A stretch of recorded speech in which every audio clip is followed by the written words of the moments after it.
আলহামদুলিল্লাহ, আজকে প্রায় দীর্ঘ ১৭ বছর পরে আজকে স্বাধীনভাবে সকলেই আমি দেখছি সকাল থেকে যে স্বতঃস্ফূর্তভাবে ভোট প্রদান করছে এবং ভোটারদেরও ব্যাপক উপস্থিতি আমি খেয়াল করলাম। এবং সকাল থেকে যখন 7:30 থেকে ভোট গ্রহণ শুরু হয়েছে, দু একটি কেন্দ্রে একটু দেরি হয়েছে, আধা ঘন্টা।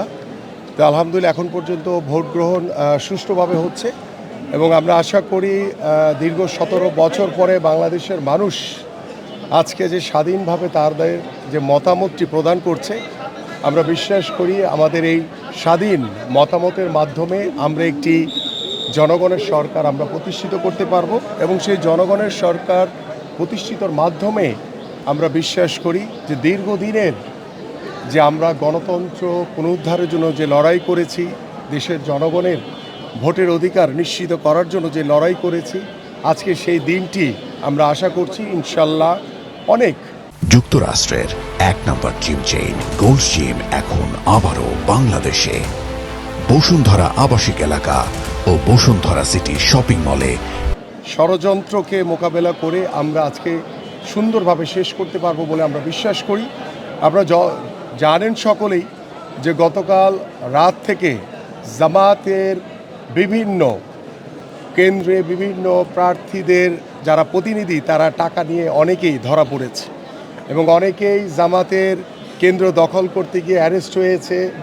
আমার এই নির্বাচনী এলাকায় শহীদ স্মৃতিতে দুজন জামাতের শিবিরের কর্মী সহ তাদেরকে 2 বছরের সাজা দেওয়া হয়েছে এবং অস্ত্রসহ আমাদের টপ ব্লকে একজনকে অ্যারেস্ট করা হয়েছে। এভাবে জামাত বিক্ষুব্ধভাবে তারা একটি ষড়যন্ত্রের মাধ্যমে বিভিন্ন প্রোপাগান্ডার মাধ্যমে একটি অস্থিতিশীল পরিবেশ তৈরি করার চেষ্টা করেছে।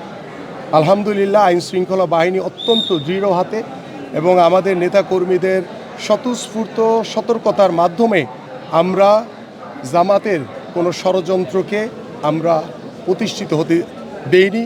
আলহামদুলিল্লাহ আমাদের এখন পর্যন্ত আমরা বিশ্বাস করি যে জামাতের জনসমর্থন নেই, তারা শুধু সামাজিক যোগাযোগ মাধ্যমে তাদের বট বাহিনী দ্বারা তারা জনসমর্থন অর্জন করার চেষ্টা করেছে, কিন্তু সাধারণ মানুষের কাছে তাদের কোনো অ্যাকসেপ্টেন্স নেই।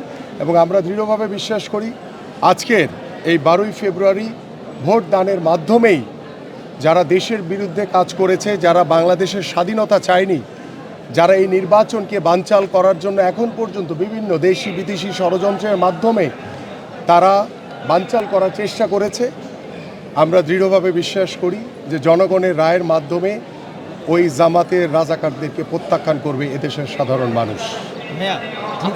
আজকে দেখলাম